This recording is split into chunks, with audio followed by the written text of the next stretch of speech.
Welcome to the Catholic Commission for Social Justice and the Archdiocese Ministry for Migrants and Refugees, fifth episode of Ask Why. And ask why what? Ask why there is inequity within society. And today I'm really excited to have on our show with us the wonderful Gillian Goddard of the Alliance for Rural Communities. And I'm particularly excited for today's episode because at the end of the day, we have to look for solutions in society. And Gillian and the ARC have certainly done this at a very at an intervention point where they're looking at how to best empower communities, especially coming out of this COVID-19 period where so many have faced job losses, so many have found that they are struggling even to put food on the table. So this is a really exciting conversation to have. We're going to be talking about food sustainability and how best we can empower our communities. So Gillian, welcome and thank you to us for coming on Ask Why. So let me take a minute to introduce the Alliance of Rural Communities. The Alliance of Rural Communities of Trinidad and Tobago is a non-profit organization founded in 2014 and made up of residents of rural and semi-rural communities and their urban allies. ARC is made up of a core advisory team of individuals and affiliated rural community companies, as well as our supportive customer base. Using a holistic strategy, ARC supports rural communities throughout the Caribbean to play an expanded role in their national affairs and to move towards solid financial inclusion in regional economics. They have now developed a tried and tested approach to ensure wealth distribution and environmentally sustainable income generation in financially excluded rural Caribbean communities. Wow, that is major problem solving at its best. So let me take a moment to say welcome, Gillian. Thank you. Yeah, thanks for having me here. We are so excited to really speak on this because there's so much to unpack, so let's begin. And my first question is, first off, who is the ARC? How did it come about? What is the genesis of this very potent and powerful growing community? I can't even call it an organization. I feel like it's coming from the roots and almost like a solid tree that is just going to grow and flourish and spread. So wow, thank you for coming on board. Please tell us about it. Thanks for having me here. And when you said those words, I felt a little concept of a solid tree, because I would say that we are a tree that's developing, but we have heavy winds to contend with. So it's not as straightforward. We're growing on soil that has not been fertile for quite a while. And the system in which we are growing has factors that are not ideal. So I think it's important not to be naive about the system that we are working with in 2021, that it's a system that has been problematic for centuries. And so whatever we put in place now, one of the things that we have to be is somewhat patient. Even though we don't have time to dilly-dally in a certain way, we can't be naive about the age and the complexity of the challenges that we are dealing with in trying to create holistic spaces and to shift the system to something that actually functions in a very different way. So ARC kind of came about by accident. I would say that there were many different vantage points from which you can describe it. But from my vantage point, my partner and I both had been farming for a long time, both had long experience with activism and communities, and we're now starting to make chocolate. And so when we started making chocolate in a very kind of low-key guerrilla style chocolate making, which is actually possible in the 2000s, which wasn't possible 15 years ago, we realized that it would make sense for us to share our skills with other farmers that we knew. We were kind of shocked actually that it was actually possible to make chocolate with such an inexpensive setup. And of course, this is not the bonbons from fancy stores, but basic chocolate. We had cocoa here, we had access to sugar, we had access to some amount of cocoa butter. And so the ingredients were there. And in many communities, there were cocoa trees that had been sitting without anyone harvesting for decades. So we called up a friend and we said, hey, why don't you pull together 4 young adults or 5 young adults, and we will teach them what we are learning.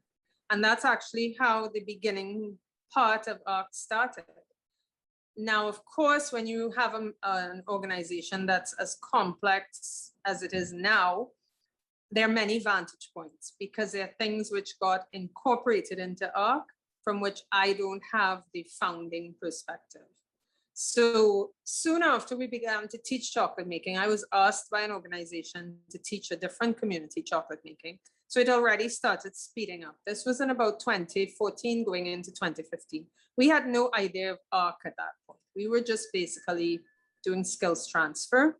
And as we began to do skills transfer and we added on another community, we realized that without distribution networks, if you are in a non-connected community to the shelf space, that your ability to actually get on a shelf is minimal. And so bit by bit, we started adding on different activities. And at that point, we decided that we were going to give ourselves a name. And that's the name we took. Sorry to interrupt, but I just wanted to clarify. When you say shelf space, do you mean actual distribution in groceries and sales rated? Right. Well, so, you know, because this is, I'm going to let you finish, but this is because I feel like you seem so humble with it, but your product, I see it all over the place. I see it in Massey. I see it in a lot of boutique retail outlets. So it's about 60 stores. Yes. It's actually, so, okay, please continue. I have this problem of interrupting and I apologize. No, that's part of Trinidad culture. So feel very comfortable. So when we realized that okay, so let me back up a little bit. What we say we use as our model is a tropical rainforest. And when I get stuck around business or anything like that, I look to the forest with which I'm somewhat familiar. And I look to see how is that system healing itself? How is that system coping with trauma, with disruption, with a fire, with a flood, with a landslide? And so many times when we've gotten a bit stuck, honestly, that's how we've gotten unstuck. Because none of us went to business school. I have to interrupt you again. That just totally blew my mind. That is incredible thinking. Please continue. Yeah. When you think about utilizing a forest model, I mean, that's a type of philosophy, I would say.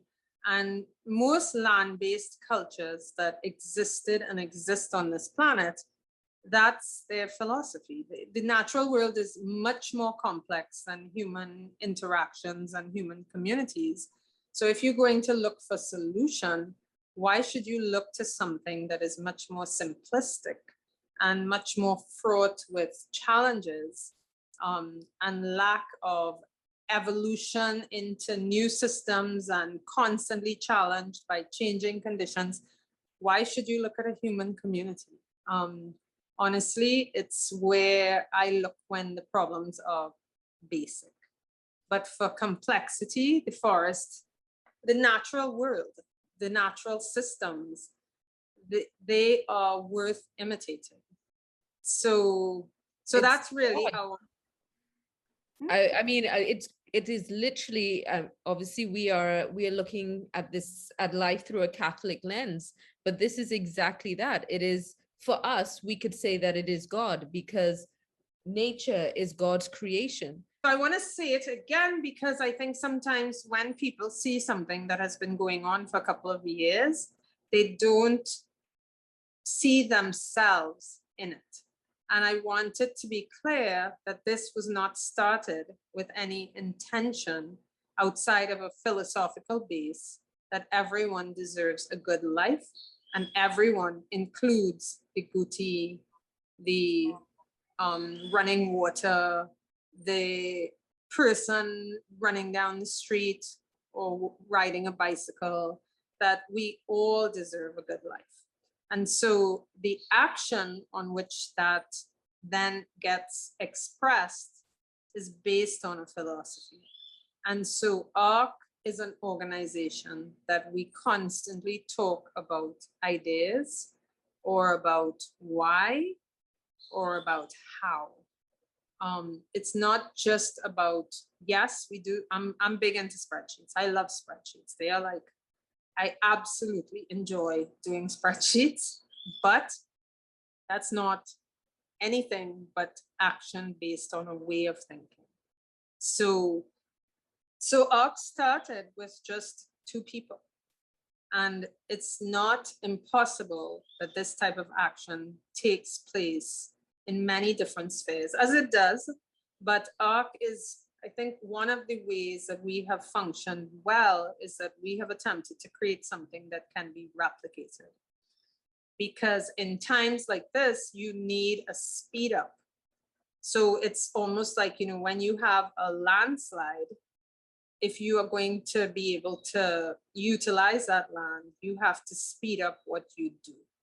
And you have to come together with thinking, and you have to create something. And if you're having a lot of landslides, you have to come up with a system that's going to work with the landslides or with the rain to make sure that you're not constantly out there digging up dirt that fell down. So we have attempted to create a replicable system. It's still in the making, but it has allowed us to be able to share our knowledge, our information, and our access fairly rapidly, considering what the design of the system is originally. So we started off just transferring skills, and then we supported a community to create their own company, their own chocolate company in one village. That was Brasso Seco Chocolate Company. And then soon after, we did the same thing in Grand Riviere, and they have a chocolate company, and in the Biche Couche area. And then we actually got one started in Tobago, but that one's on hold for now. And then we went to St. Lucia, and we were able to support 2 companies to start there. And then right now we are in the process of teaching chocolate making classes to farmers and incorporating other chocolate makers in 7 countries across Africa. And we've now started collaborating with another chocolate maker in Jamaica who's helping with that process, and getting something started in Dominica also. And then we are collaborating with a couple of African heritage chocolate makers in the US also. And so we've supported the creation of something called the Cross-Atlantic Chocolate Collaborative. So that's about to launch its first product in a couple of days. So that's why this week has been so busy.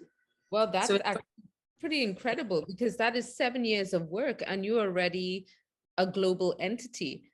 And it started off as a skill sharing venture, and is organically, for want of a better word, just branched into community empowerment through chocolate. And as you know, just to inform our general viewers here, Trinidad and Tobago has some of the highest quality cocoa in the world. And we've seen the extent of the full range of local chocolate makers that we have now. And as you were calling those communities, I literally saw the packs of chocolate, because that was brilliant branding and packaging that you did there. You know, the Brasso Seco brand, the Grand Riviere. But that was above group. That was Marlon Darbo and Aji Archer. And so they did a very NGO style in the sense of how much we paid them, how they worked with us. I mean, we got a lot of community care in the beginning, and we still do. So the truth is that Trinidad has had a history of community care for Mhm. centuries, even through all of the disruptions and the greed and the upheavals. There has always been community care. I think that sometimes we think it's not there, but it's, as I said, it's like a tree growing in high wind. There's a lot of system challenge to community care. And so part of what we are creating with this organization is, how do you create an organization that operates in a commercial area that is clear that without income generation, activism in most of our communities cannot happen, because people require funds to actually live comfortably and to not be exposed to excessive violence. And so you have to have that commercial sphere. But at the same time, we can decide what the culture is in which we are doing this. So, honestly, I could have started a business. I could have hired everybody who currently has their company work. I could have made this into my chocolate company. But I don't actually believe that the way that we are conducting business in terms of private ownership or state ownership is a good idea. I think what we have set up, this system isn't working. And we have clear evidence that it's not working. So how do you shift people from a position that something is not working, especially if they are benefiting from it? And so in a certain way, the change that is happening now, it's not really going to come from those who have benefited from a pathological system. So what it means is that resources, support, skill sharing has to be able to be directed to people who are not benefiting, because the motivation to change the system is not going to come from those who are getting advantages based on it.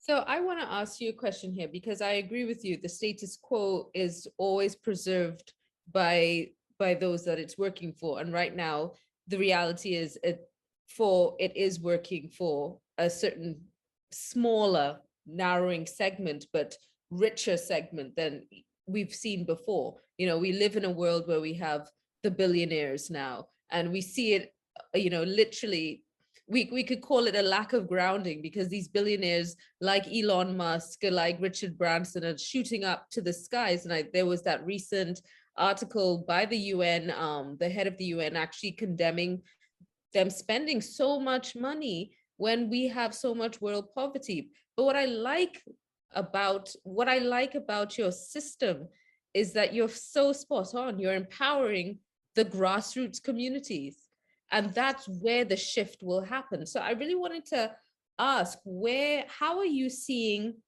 what was the reception like when you went into these grassroots communities? Okay, so maybe that would be helped, the understanding of that, by me explaining a little bit how I see myself. So I know enough history to know that Trinidad is a place where pretty much everyone had severe economic and material deprivation until about the 1950s or 1960s. So we are a nation of recent upward mobility. And so part of what was important for me was to really examine the system in which I was growing up and see what happens to make us think that's not our community. What takes place to make us feel that that is not my community? It is my community. I am from a family that, my generation, except for brief periods in the past, has been living in historical poverty for centuries. So I think part of the challenge with us is that there is no grassroots, because we all are. We have recent upward mobility. And I think that to reframe our understanding, the word middle class is not a word I would use for myself. Yes, I went to prestige school. Yes, because of the oil boom time, when I was a child, my parents scraped what they could and they sent us to a paid school for particular reasons. And we can talk more about why would they need to do that. So the system itself was pathological, and the path that I personally would have taken through it would have been one of relative advantage but that does not erase hundreds of years. And so part of what, let's take a forest analogy, right? So if you have a forest and you have a very large tree that is taking all the water, shading out all the other plants, in the end, that tree will not be able to survive because the area will get depleted. You need other trees to create rainfall. You need other ecosystems to have things like pollinators. So there is a whole bunch of stuff that in a forest, it's very, very clear that there's no such thing as individual well-being, that everything in there relies on something else, that the mycelium of the fungi in the ground that are like their internet that send messages across miles in seconds to tell other trees what's going on or other plants, that is actually the way that humans function. But I think that there is some human developed culture that it's myths, and those myths about who we are, how we are, what we are, have led us to make a lot of confused decisions based on individual understandings rather than communal understandings. So I had to return there because from coming through a paid primary school and going to what in Trinidad we call a prestige school, I was indoctrinated with the understanding of individuality, not of communality. There was competition. Some people got good grades, other people didn't. You were visible if you got grades, you weren't visible if you didn't. You were categorized and you were given value and status. And that is inherently something, if you study indigenous groups who have survived for tens of thousands of years, they don't allow that to happen. They have systems in place that actually return communality whenever there is a challenge of individuality. And there are enough films out there now about individual cultures that are indigenous, land-based is the word that I would use, that actually understand that they're living on a land. You're living on a land. That's already not a myth. That's how it is. And first, you got to understand that. So for me, returning to my communities of history to participate in passing back what I had received is just basic human behavior. Because humans function, when we function well, as part of an ecosystem of humans and other living beings, and that's what living beings do. They participate in community life. And even if one gets a bit more sunlight here, it doesn't say, okay, well, I got this sunlight, so I'm only going to give mangoes to my progeny. I'm only going to let my small amount of birds come and pollinate from here. I'm not going to be free for all. This is now, there's a fence around me now, and I'm only going to decide who gets to get the resources. That's not how it works.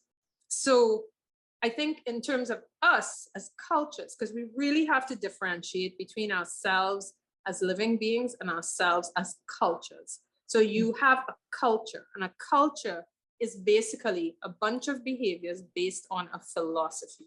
And what is the philosophy? And that is where, for me, I had to return to that. It took me decades.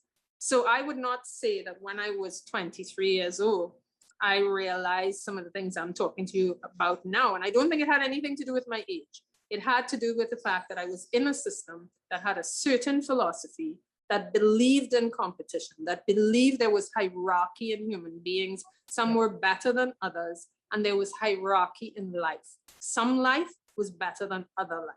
And so that took me a long time because I had to really fight through a system. So by the time I am engaging with my community to participate in sharing skills, because there's skill sharing. I'm not going anywhere and pouring out all of this wonderful stuff that I have gotten. I am receiving while I give. There are things that my family forgot because we were pulled out of St. Vincent and Barbados and, the typical Trinidad scenario, come from somewhere, dragged here, perhaps mixed with some blood of people who've been here for a long time. But basically, having lost a lot of the skills and the knowledge and the stories and the culture that's really required for a long-lived culture. And so inside of communities who live closer to land-based culture, the tension is stronger. And so I get to see and learn and engage with a different level of generosity, a different level of, this is not about an idyllic life, but it is about seeing a culture that is not the culture that I was taught was desirable.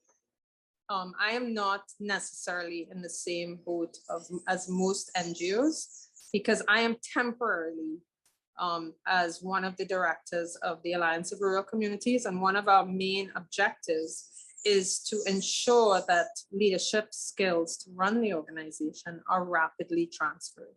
And that's why it already has happened, because ARC is made up of many arms now. So one of the things that we became very clear about quite early was that creating an organization that was based on basically monocultural thinking, that you could actually just take chocolate and that was enough, is not healthy for communities in any case. And so very soon after, we began to incorporate other plants. And so ARC is actually made up of one arm that does wholesale distribution of cocoa and chocolate products in Trinidad, and we also do some in the US.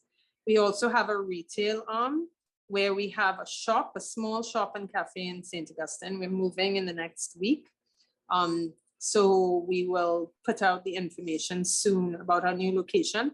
But we have been doing an online shop on a very low-key level for about 4 years. We have a website called chocolaterebellion.com. And basically, it's based on the premise that there was a particular role that we were expected to play as the Global South during the colonial period, where we would provide raw materials, which would be processed and used to enrich ex-colonies. And Chocolate Rebellion, that's not how we are functioning. We are processing our raw materials as we desire. And we are also participating in creating retail spaces that we own, that we are able to highlight what we offer in order to deal with the issue of the challenge of shelf space, which any new entrepreneur or group will tell you that's a major factor in whether you survive or not. Yeah. An online platform allows you some wiggle room around that, but people still enjoy shopping in 3D spaces. And so it is important to have access to that. So what else does Chocolate Rebellion Space do? We are actually selling chocolates and cocoa products from other what's called origin countries, which is countries that grow cocoa, but they also make chocolate. So chocolate that is made in a country that grows cocoa is called origin chocolate, generally. So utilizing the cocoa from their country. So we are just relaunching, and we will be selling the chocolate and cocoa products from about 15 countries. Wow. All in the Global South, and bit by bit increasing our reach. We also sell, we have an online grocery, so we sell organic produce, and I use that word simply because I have never farmed any other way than organic. And the people within our network, that is how we farm. And we have something called a PGS, a participatory guarantee scheme, where we meet as farmers, we exchange advice, and we also are about to start going to each other's farms to monitor, to ensure that there is no chemical use, and to ensure that we are using best practices, even more rigorous than organic certification, third-party wise would require. We have a tourism arm alongside. So we started off with cocoa and chocolate tourism, but we have people in the group, because the group is extensive. We have bird banders, we have people who are skilled in hiking, we have people who are skilled in building ancient ways of doing things. And so we have a tourism arm, and then we also have a cafe. So we do all local catering. So we have. Can I join your group? We are open to many people. So we have people who participate in many ways. As part of our PGS, we actually meet with our customers, and they are able to come on the farms with us if they'd like to come. That's a recent addition to the group, but we've always been very customer friendly. So our customers, we consider customers part of community. So we are about to start an environmental book club online, a reading club through ARC. So we are a system, as you said before. You know, we are not a monoculture. We No. believe in polyculture. And what happened that was a miracle during COVID is that pre-COVID, we had crossed the 1 million mark as an organization. It's really well spread, so nobody's getting rich off of it, but a lot of people are getting their basic revenue, at least a supplementation of their basic revenue net. And we had these 4 different parts: the cocoa and chocolate products, cocoa and chocolate tourism, the organic and online marketplace, and the all local catering. And when COVID hit and everybody had to close their stores, it meant that our cocoa and chocolate revenue plummeted, but our online shop and organic produce shot right up. So we actually met our income goals the next year, but with a completely different set of parameters. Wow. Yeah, so it made us realize it made sense. We didn't expect it was COVID, but we could see the system was under strain. If you're a farmer, you have to learn to create some sort of predictions of the future. And all that a prediction is that you're utilizing information, a lot of information, and your experience, and you're putting those together to see where the trends are going. So as many farmers can see that the system is under strain, and it's not necessarily going to be able to function. We are not surprised when things like COVID happen. So even though we did not think it would necessarily be in the form of a pandemic, we could see that the feedback loops had been damaged and that we were in a position like a bungee cord, right? So we've been able to postpone feedback loops for quite a while, just like a farmer does using a lot of chemicals on poor soil. You can postpone the feedback loop for a while, but after 3 years, that land is not going to produce for you. Right. So that pull, we could feel it. And so we were able to just very quickly, like they say in like business terms, pivot. And we were able to increase our revenue from the produce and the online shop. And then that made up for the contraction in the complete removal of tourism, which was about 20% of our revenue, went down to 2%. And we started doing online tours this year. So we've been doing tours in the US of our cocoa estates and chocolate making. At the beginning of COVID, there would have been some of the people in the various chocolate sectors that would have been reluctant to shift from where they were. But because we have different entities, and because whether we liked it or not, people were not going to the grocery stores, they were not buying chocolate, they were not coming on tours. And so even if you want to convince yourself of a different form of reality, reality is what it is. So we had the ability, because we had these little units, to scale some up, to contract others, to shift the management resources, to move what we were doing on social media. So because we have even though we have a team that does make some amount of strategic decisions, it's a very decentralized organization. You know, and I think that's the key point there. The empowerment throughout the entire organization. And as you rightly said, you were able to scale up, scale down according to need very easily and, you know, quickly too. You were able to respond to market demand like that, which we had to, yeah. And we were able to, like right now, you know, lockdown has lifted. It's a very interesting time to be putting products out because there is minimal predictability. And so our online shop would expand whenever there was a lockdown, and it would contract whenever there wasn't a lockdown. And because we are selling about 43% of our business now, from 8% is produce. Produce does not wait for humans to lockdown or not lockdown. You have to plan it out months or years in advance. And so it's really valuable for us to be able to be forward thinkers and to try to create retail space ourselves, because otherwise things spoil. And so part of what we developed out of necessity, which is very, very common in rural communities in the old way that Trinidad functioned, thrift was a very important concept.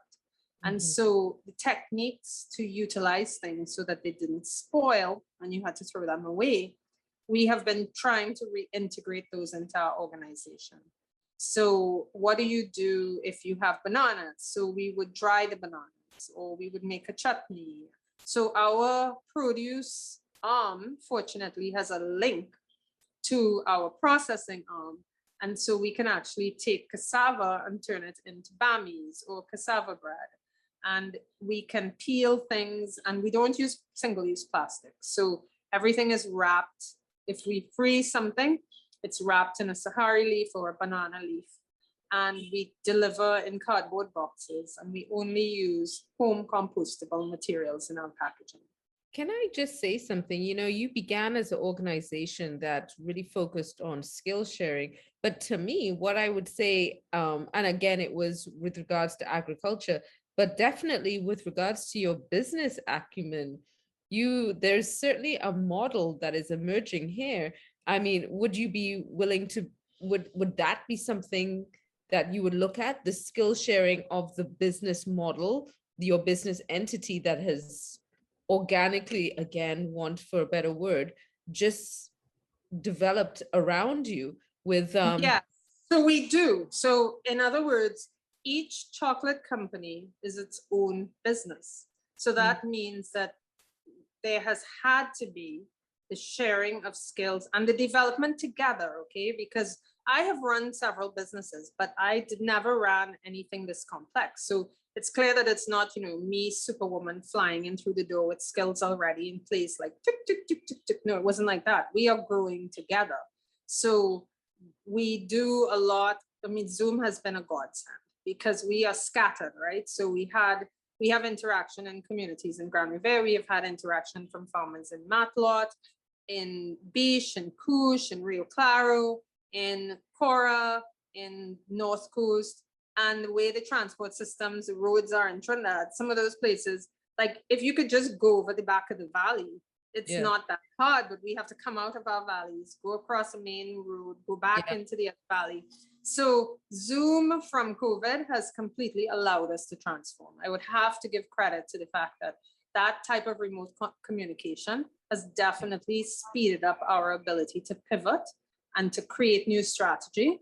Because prior to that, it was much harder. And definitely the Cross Atlantic Chocolate Collaborative would have been near impossible. I tried it before, even outside of ARC, but now we have the information from ARC and we write everything down. We treat our model as a franchise, which is what all activists should be doing, because the knowledge is required so much now to be spread rapidly that if you come up with something that's working, you should have it systematized as though you are a franchise, so that it made it possible that we could actually go into St. Lucia and in 4 days they could have a chocolate company in their community.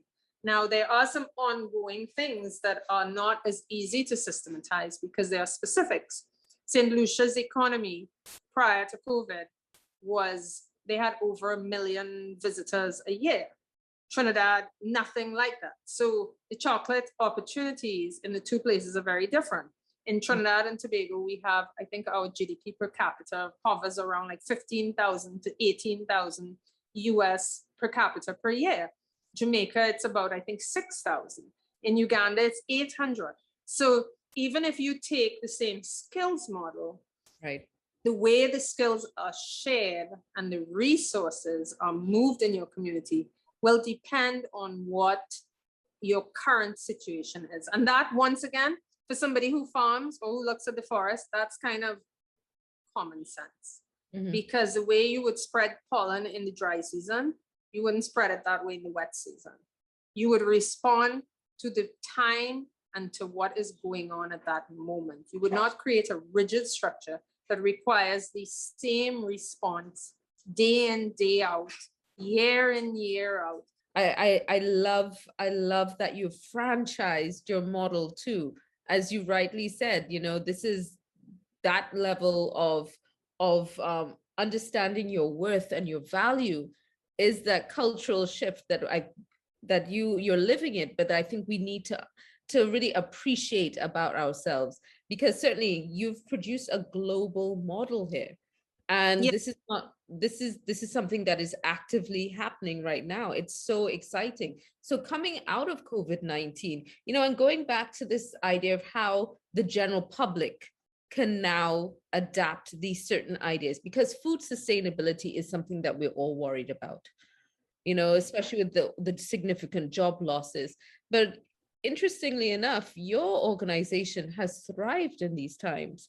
And we could say that maybe it is because you looked to nature and you are agile and you saw the writing was on the wall and you were able to put the systems into place so that you flourish no matter what. So Right.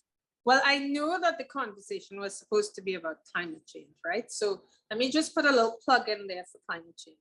We're running around acting like if we are making the changes. Now, we have created something that the natural world is creating the changes, right?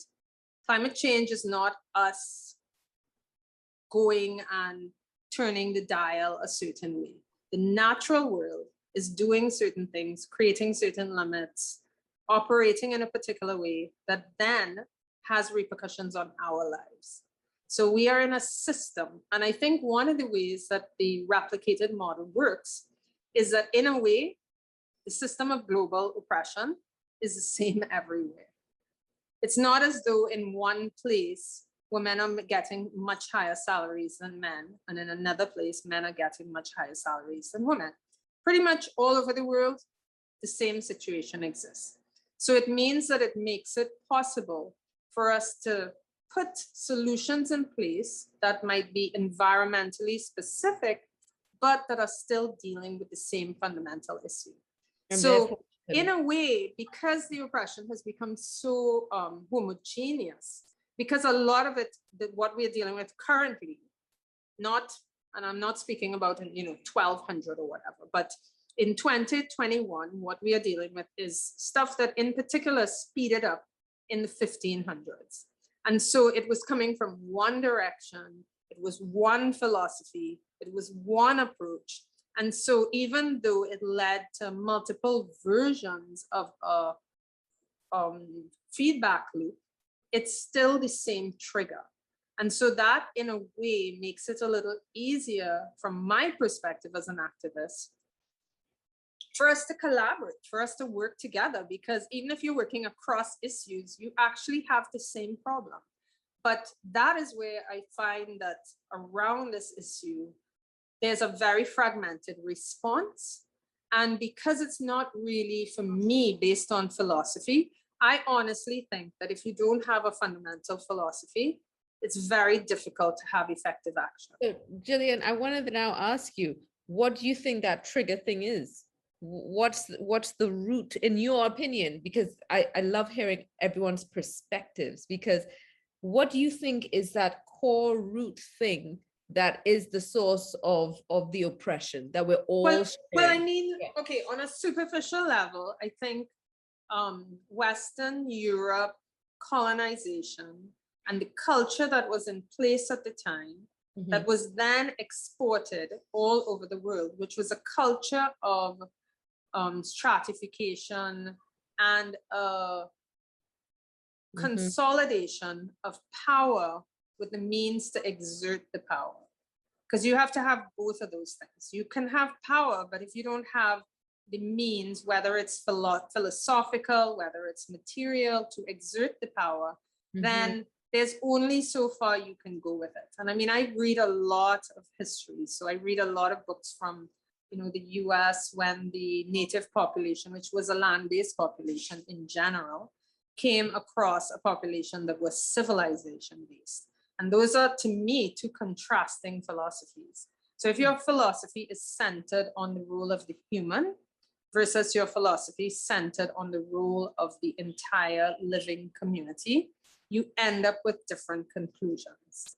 And you end up with a different culture and a different set of behaviors and a different set of rules. And so it's not going to give the same result.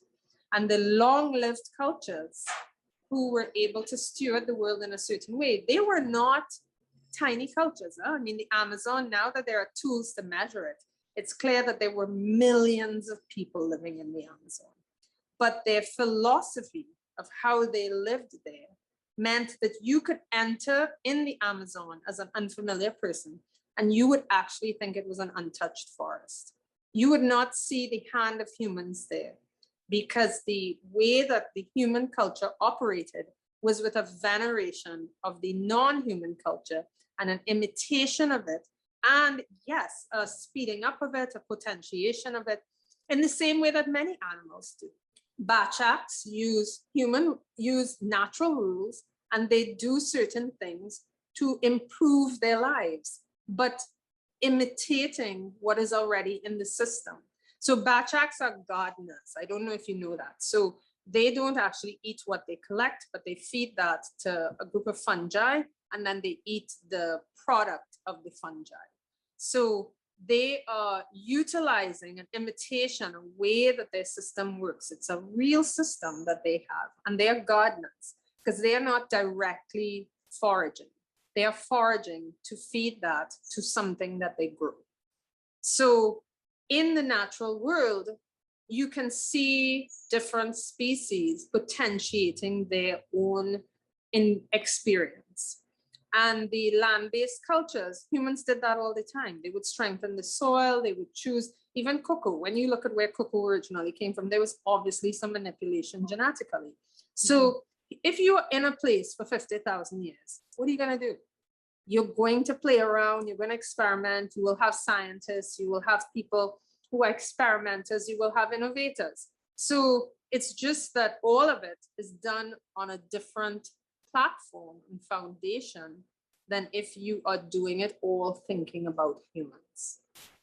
Wow. And, you know, can we end on that note, because we have run out of time, but and to give this a Catholic lens, I want to actually, what you have said there is, you, without even realizing it, you've spoken to exactly what Pope Francis is saying now. We need to move away from the individualistic nature that we have propagated, the throwaway culture, as he puts it.